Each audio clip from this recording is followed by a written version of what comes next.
우리는 살아가면서 많은 사람들을 만납니다. 가족과 친척, 친구, 그리고 어른이 되어서는 직장에서의 동료까지 정말 다양한 사람들을 만나고 교류하게 되지요. 디지털 기술이 발달한 오늘날에는 SNS와 같은 온라인에서 만나서 친해지는 경우도 있고요. 이렇게 우리는 가정과 학교, 직장과 단체, 공동체를 구성하게 되고 그 안에서 함께 어울리면서 서로 영향을 주고받으며 안정감을 얻습니다. 하지만 그 과정에서 때로는 다른 사람들이 중요하다고 말하는 것, 그들이 좋아하는 것들이 멋있고 좋아 보여서 그대로 따라하고 싶은 마음이 생길 때도 있습니다.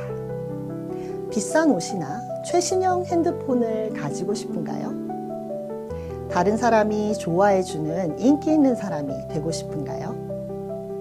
그것이 진짜로 내가 원하는 것일까요? 혹시 남이 바라는 것을 내가 원하는 것으로 착각하고 있는 것은 아닐까요? 내가 이루고 싶은 것이 무엇인지 나에게 묻기도 전에 다른 사람에게서 그 답을 찾고 있다면 편안한 나무를 떠나 진정한 나를 찾으러 가는 호랑 애벌레 이야기에 귀 기울여 보세요. 꽃들에게 희망을, 지은이 트리나 폴러스. 아주 옛날 작은 호랑 애벌레 한 마리가 오랫동안 아늑한 보금자리가 되어주었던 알을 깨고 나왔습니다. 나뭇잎을 갉아먹으며 무럭무럭 자라나는 호랑 애벌레. 그러던 어느 날 호랑 애벌레는 먹는 일을 멈추고 생각했습니다. 그저 먹고 자라는 것만이 삶의 전부는 아닐 거야. 이런 삶과는 다른 무언가가 있을 게 분명해. 그저 먹고 자라기만 하는 건 따분해. 나무를 떠난 호랑 애벌레는 어디론가 바쁘게 기어가는 애벌레들을 만났고 그들이 향하는 곳은 바로 애벌레들이 엉켜있는 기둥이었습니다. 호랑 애벌레는 들뜬 마음으로 옆에 있는 애벌레에게 물었습니다. 저 애들이 지금 무얼 하고 있는지 아니? 나도 방금 도착했어. 아무도 설명해 줄 시간이 없나 봐. 다들 저 꼭대기로 올라가려고 애쓰느라 바쁘거든. 저 꼭대기에 뭐가 있는데? 그건 아무도 몰라. 하지만 모두 저기에 가려고 서두르는 걸 보면 아주 멋진 곳인가 봐. 나도 빨리 가봐야겠어. 잘 가. 호랑 애벌레는 애벌레 기둥 속으로 들어갑니다. 그곳에서 남들에게 밟히지 않으려면 내가 먼저 다른 애벌레를 밟아야 하는 상황을 깨닫게 됩니다. 오로지 남을 딛고 올라서야 한다는 생각이 참으로 큰 도움이 되었고 호랑 애벌레는 점점 더 높은 곳으로 올라가고 있는 듯한 기분을 느꼈습니다. 하지만 어떤 날은 제자리를 지키는 것만으로도 힘겨웠습니다. 그럴 때면 특히 불안의 어두운 그림자가 호랑 애벌레의 마음을 괴롭혔습니다. 그림자는 이렇게 속삭이곤 했습니다. 꼭대기에는 뭐가 있지? 우리는 어디로 가고 있는 거지? 호랑 애벌레는 자신의 밑에 눌려있던 노랑 애벌레를 만나 그와 이야기를 나누게 됩니다. 그때까지만 해도 내가 이런 생활을 얼마나 싫어하는지 몰랐어.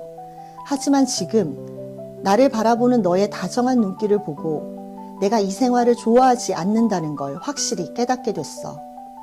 나는 너와 함께 기어다니며 풀이나 뜯어먹는 생활을 하고 싶어. 호랑 애벌레는 가슴이 두근거렸습니다. 모든 것이 달라 보였습니다. 기둥은 이제 아무런 의미도 없었습니다. 마침내 기둥에서 내려온 두 애벌레는 남들과 싸우지 않아도 되는 행복한 날들을 보냅니다. 하지만 호랑 애벌레의 마음속에는 기둥이 꼭대기에 무엇이 있을까? 궁금함이 여전히 남아 있습니다. 결국 호랑 애벌레는 다시 기둥 속으로 들어갔고 노랑 애벌레는 혼자 남겨져 무척 쓸쓸했습니다. 어느 날 노랑 애벌레는 늙은 애벌레 한 마리가 나뭇가지에 거꾸로 매달려 있는 것을 보고 깜짝 놀랐습니다. 그 애벌레는 털투성이 자루 속에 갇혀 있는 듯 했습니다. 공경에 빠지신 것 같은데 제가 도와드릴까요? 아니다. 나비가 되려면 이렇게 해야 한단다. 어떻게 하면 나비가 되죠?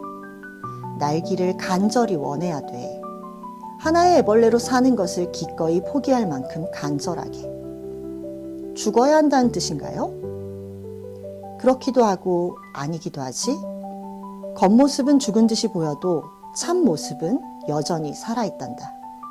삶의 모습은 바뀌지만 목숨이 없어지는 것은 아니야. 나비가 되어보지도 못하고 죽는 애벌레들과는 다르단다. 늙은 애벌레는 비단실로 계속 몸을 감았습니다. 늙은 애벌레는 마지막 남은 실로 머리를 감싸며 외쳤습니다. 넌 아름다운 나비가 될 수 있어.